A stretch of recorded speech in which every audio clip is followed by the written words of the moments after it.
कभी चांद पर तो कभी मंगल पर, कभी नासा, कभी इसरो, तो कभी रूस की अंतरिक्ष एजेंसी। हर वक्त किसी न किसी को अंतरिक्ष में चांद या फिर मंगल ग्रह पर भेजने की कोशिश में लगे रहते हैं। लेकिन क्या कभी आपने सोचा जिस रॉकेट की मदद से, जिस अंतरिक्ष यान की मदद से इंसानों को या फिर किसी मशीन को पृथ्वी से लाखों किलोमीटर दूर चांद या मंगल तक पहुंचाया जाता है, तो वो वहां तक पहुंचता कैसे है? एक अंतरिक्ष यात्री जिस रॉकेट में बैठकर पृथ्वी से लाखों किलोमीटर दूर चांद तक पहुंच जाता है, वो रॉकेट काम कैसे करता है? आज के इस वीडियो में हम आपको अंतरिक्ष की शेयर करने वाले और रॉकेट की कहानी के बारे में बताएंगे। वो शुरू कैसे होता है, उसका सफर कैसा होता है, वापसी के वक्त रॉकेट कैसे काम करता है, और उसी रॉकेट में हुई एक छोटी सी गलती भी कैसे अंतरिक्ष यात्रियों की मौत का कारण बन जाती है। और सबसे बड़ा सवाल कि रॉकेट और अंतरिक्ष यान में आखिर अंतर क्या है। इससे पहले आपने हमारे चैनल को सब्सक्राइब नहीं किया तो प्लीज दोस्तों सब्सक्राइब कीजिए और नीचे वाले बेल आइकन को भी प्रेस कर देना। जैसे जैसे साइंस वाली दुनिया आगे बढ़ती चली गई, वैसे वैसे इंसान ने अपना सफर धरती के नीचे से पानी निकालने से लेकर चांद पर पानी खोजने के सफर तक तय किया। अक्सर हम सुनते रहते हैं कि कभी नासा ने तो कभी इसरो ने अपना अंतरिक्ष यान अंतरिक्ष में भेजा है या फिर अपना रॉकेट अंतरिक्ष में भेजा है। लेकिन क्या आप जानते हैं स्पेस क्राफ्ट यानी कि अंतरिक्ष यान और रॉकेट में अंतर क्या है? दोस्तों, रॉकेट एक ऐसा वाहन है जिसकी मदद से किसी अंतरिक्ष यान को पृथ्वी के वातावरण से दूर अंतरिक्ष में पहुंचाया जाता है, और अंतरिक्ष यान यानी कि स्पेस क्राफ्ट एक ऐसा वाहन है जिसकी मदद से हम अंतरिक्ष में भ्रमण करते हैं। आसान शब्दों में कहे तो बिल्कुल वैसे ही है जैसे आपकी किसी इंपॉर्टेंट कार को अमेरिका एक जहाज में भरकर पानी के रास्ते भारत तक पहुंचाता है, क्योंकि कार को चलाकर अमेरिका से भारत लाना संभव नहीं है। लेकिन अब सवाल ये आता है कि स्पेस क्राफ्ट इतना एडवांस होने के बावजूद भी उसे रॉकेट की मदद क्यों लेनी पड़ती है? हमारे न्यूटन साहब ने बताया था कि for every action there is an equal and opposite reaction, यानी कि हर एक्शन को ऑपोजिट रिएक्शन मिलती है। जैसे कि अगर हमने हवा में एक किक से फुटबॉल उछाल दी तो वो कई बार जमीन पर पटकता रहता है, और रॉकेट भी उसी न्यूटन साहब के थर्ड लॉ ऑफ मोशन के सिद्धांत पर काम करता है। पहले रॉकेट में फ्यूल भरा जाता है और फिर जब वो फ्यूल जलना शुरू हो जाता है तब अपनी उड़ान भरता है। रॉकेट सिर्फ एक इंजन होता है जो अंतरिक्ष यान को अंतरिक्ष तक पहुंचाने का काम करता है। दोस्तों, रॉकेट को अपना काम करने के लिए ईंधन की जरूरत होती है। जब ये ईंधन जलने लगता है तो एक बड़ा थ्रस्ट पैच पैदा करता है जो रॉकेट को धक्का देने का काम करता है।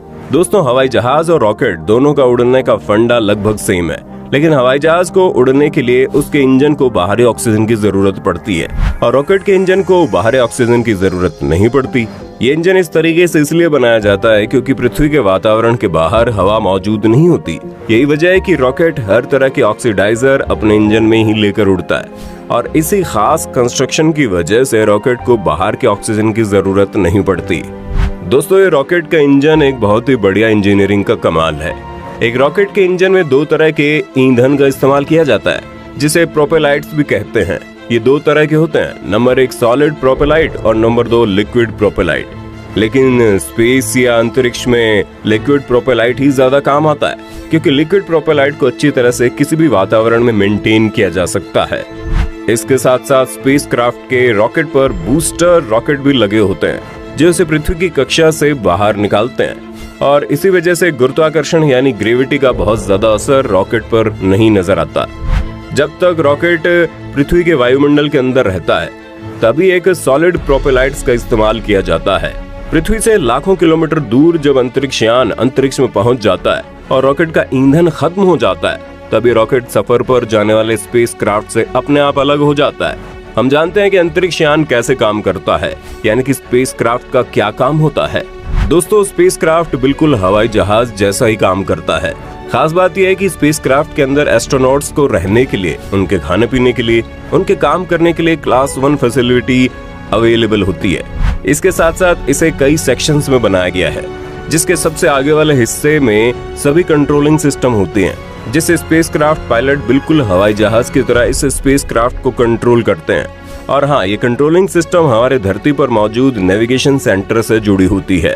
इसके साथ साथ इस स्पेसक्राफ्ट में बहुत सारी अपडेटेड मशीनरी और लैब भी मौजूद होती है, जिसके सारे एस्ट्रोनॉट्स वहां किसी आंतरिक चीज की जांच पड़ताल या कुछ खोज भी कर सकते हैं। तो ये तो बात होगी रॉकेट और स्पेसक्राफ्ट की, लेकिन एक और सबसे जरूरी चीज है जिसका नाम है लॉन्च पैड, जिसे सामान्य भाषा में आप रॉकेट का एयरपोर्ट भी कह सकते हैं। लॉन्च पैड एक जरूरी काम निभाता है और बिना लॉन्च पैड के कोई भी रॉकेट या स्पेसक्राफ्ट लॉन्च नहीं हो सकता।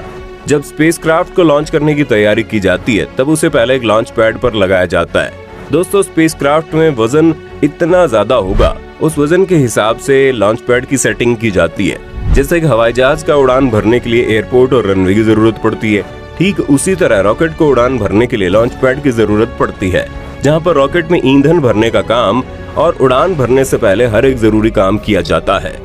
तो दोस्तों, अभी तक हमने देखा स्पेसक्राफ्ट और रॉकेट कैसे उड़ान भरते हैं और कैसे हमारी पृथ्वी की कक्षा के बाहर गुरुत्वाकर्षण को चकमा देकर चले जाते हैं। लेकिन इसके बाद अभी हम देखने वाले हैं दूसरे ग्रह पर मौजूद इंटरनेशनल स्पेस स्टेशन के बारे में।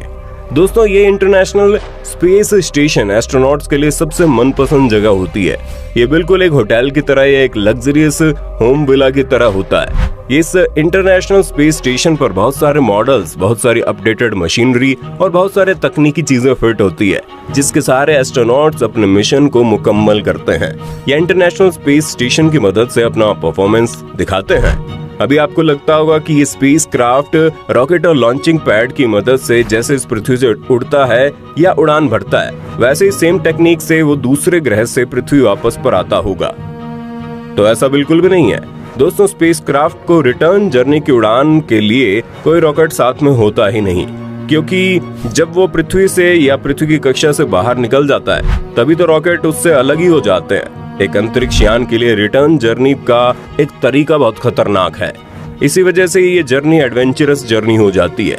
वापस आते वक्त अंतरिक्ष यान को बिना रॉकेट के ही उड़ान भरना पड़ता है। दोस्तों, स्पेसक्राफ्ट पृथ्वी की ओर से 17,500 मील प्रति घंटे की जानलेवा रफ्तार से ट्रैवल कर रहे होते हैं। पृथ्वी पर एंटर करने के लिए स्पेसक्राफ्ट को पृथ्वी के चक्कर लगाने पड़ते हैं, क्योंकि अगर डायरेक्ट पृथ्वी के वातावरण में एंट्री लेने का प्रयास करेगा तो उसी वक्त अंतरिक्ष यान जलकर राख हो सकता है, क्योंकि स्पेसक्राफ्ट पर बहुत बड़ी ग्रेविटी का असर होता है। जब ये स्पेसक्राफ्ट पृथ्वी के वातावरण में एंटर करते हैं तब स्पेसक्राफ्ट को बहुत खतरनाक गर्मी और भारी टेम्परेचर वाली हवाओं का सामना करना पड़ता है, जिसकी वजह से फ्रिक्शन या टेम्परेचर चेंजिंग की वजह से स्पेसक्राफ्ट जलकर खाक हो सकता है। और इस खतरे को रोकने के लिए स्पेसक्राफ्ट के ऊपर एक टेम्परेचर रेजिस्टेंट कवच लगाया जाता है, जो इसे टेम्परेचर का सामना करता है।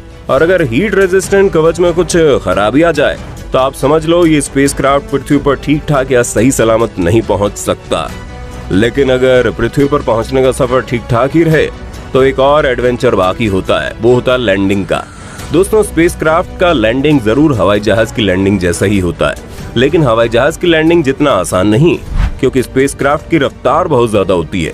और इसी वजह से जब इसे रनवे पर लैंडिंग किया जाता है तब स्पीड को घटाने के लिए, कम करने के लिए पीछे से एक पैराशूट खोल दिया जाता है और उसके बाद ही स्पेसक्राफ्ट लैंडिंग कर पाता है। दोस्तों, जाने से पहले मैं आपको एक और बात बता दूं कि आपने ध्यान दिया होगा कि अंतरिक्ष यात्री जब अंतरिक्ष में जाते हैं तो वो सफेद रंग का सूट पहनकर जाते हैं, लेकिन जब वो आते हैं तो उन्हें ऑरेंज कलर का सूट पहनने को कहा जाता है।